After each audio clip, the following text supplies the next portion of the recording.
नमस्कार दोस्तों, आज फिर मैं आप सबका स्वागत करता हूं।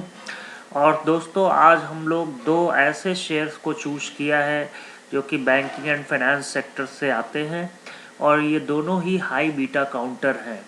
तो हाई बीटा काउंटर होने की वजह से इसमें काफ़ी ज़्यादा फ्लैक्चुएशंस होता है और इंट्राडे ट्रेडिंग में हमें इसकी मदद मिल सकती है।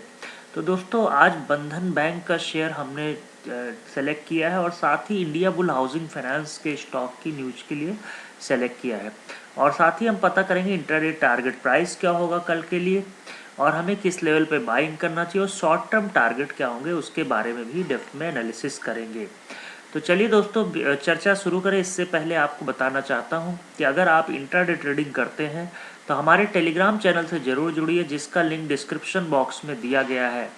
और किसी को भी डीमैट अकाउंट ओपन करना है तो अप स्टॉक की भी लिंक पर क्लिक करके डीमैट अकाउंट फ्री में ओपन कर सकता है। तो चलिए दोस्तों, हम इन दोनों शेयरों की चर्चा करें। तो सबसे पहले दोस्तों, आप यहाँ पे देख रहे हैं कि इन दोनों की कंपैरेटिव एनालिसिस हम लोग करते हैं।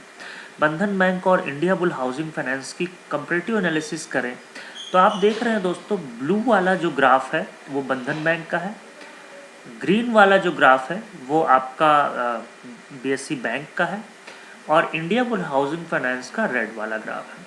तो अगर आप देखें तो पिछले 3 महीने में बंधन बैंक ने उतना परफॉर्म नहीं किया जिस हिसाब से निफ्टी बैंक ने ऊपर की तरफ गया और इंडिया बुल हाउसिंग फाइनेंस इस हिसाब से ऊपर गया।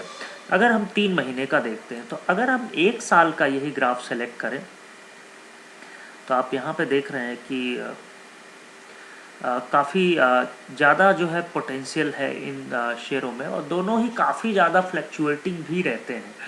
तो अभी चलते हम लोग इनकी ये देखिए दोस्तों, आपने ग्राफ देख रहे हैं कि अगर हम 1 साल का ग्राफ देखें तो इंडिया बुल हाउसिंग फाइनेंस का ग्राफ देखें तो काफ़ी गिरा इसका शेयर और वहाँ से निफ्टी बैंक ने हालांकि रिकवरी दिखाई, लेकिन फिर भी इसने अभी तक अपसाइड अपने पोटेंशियल नहीं पहुँचा, जो कि एक्चुअल वैल्यू 350 के आसपास होती है और बंधन बैंक की 450 के आसपास होती, तो वहाँ पे अभी इसको पहुँचना है।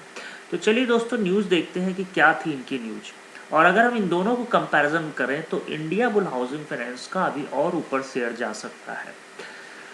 अगर हम बंधन बैंक का शेयर का लेटेस्ट न्यूज़ देखें तो बंधन bank a lots 87,000 equity share under ESOP। तो इन्होंने 10 रुपये फेस वैल्यू का अपने एम्प्लॉयज़ को दिया है बंधन बैंक ने। तो इनकी जो शेयर है वो इंक्रीज कर गए हैं, तो इसकी वजह से हमारा जो शेयर है वो आज डाउन हुआ। तो अलॉट होने की वजह से शेयर इनके बढ़े तो उनकी वैल्यूज थोड़ी सी बढ़ी, तो वैल्यूज थोड़ी सी कम। तो डेफिनेटली दोस्तों, ये एक वजह थी जिसकी वजह से ये शेयर करेक्ट किया, लेकिन डिसेंट करेक्शन आ चुका है और फिर से अब इसमें बाइंग कर लेनी चाहिए। तो क्या बाइंग लेवल होंगे उनके बारे में देखेंगे और कल के इंट्राडे टारगेट क्या होंगे।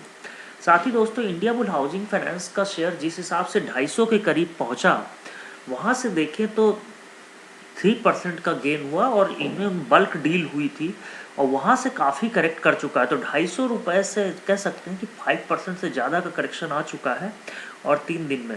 तो इंट्राडे ट्रेडिंग के लिए एक बेहतर पिक हो सकती है यहाँ पे। और जिस हिसाब से न्यूज़ है कि 34 लाख शेयर बाई किए हैं इंडिया बुल हाउसिंग फाइनेंस के ये trading financial India private limited ने, तो उसकी वजह से कह सकते हैं कि इसमें अभी अपसाइड काफ़ी ज़्यादा ऊपर जाने के चांसेस हैं और जिस हिसाब से बजट होने के चांसेस है फाइनेंस सेक्टर के शेयर काफ़ी ऊपर जा सकते हैं। तो अभी दोस्तों हम चर्चा करें कि अगर हम दोनों शेयरों में से किसका शेयर कल इंट्राडे के लिए लिया जाए। तो अगर हम दोस्तों 5 दिन का देख रहे हैं यहाँ पे चार्ट, तो आप देख पा रहे होंगे कि 391 का करंट प्राइस है यहाँ पे, आप देखिए।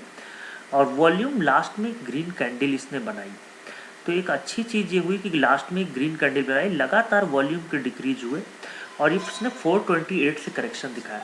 तो जो पहला टारगेट अगर आप बाई कर लेते हैं कल के लिए तो आप 385 के आसपास इसको बाई करिए और स्टॉप लॉस लगाइए 380 का और ऊपर की तरफ आपके 397 के टारगेट आते हुए देख सकते हैं। तो फिर से दोस्तों सुनिए, 385 पे बाई करिए इंट्राडे ट्रेड के लिए बता रहा हूँ और 380 का स्टॉप लॉस लगाइए और 397 के टारगेट देखने को मिल सकते हैं। और अगर आपका 1 महीने का टारगेट है तो 1 महीने के टारगेट में आपको स्टॉप लॉस लगाना है 380 का गेन, और ऊपर की तरफ 405 के टारगेट देखने को मिल सकते हैं। तो एक अच्छे जोन में है, काफ़ी ओवर सोल्डिंग हो चुकी है ऑलरेडी 1 महीने में, तो एक अच्छे लेवल पे बाइंग कर सकते हैं।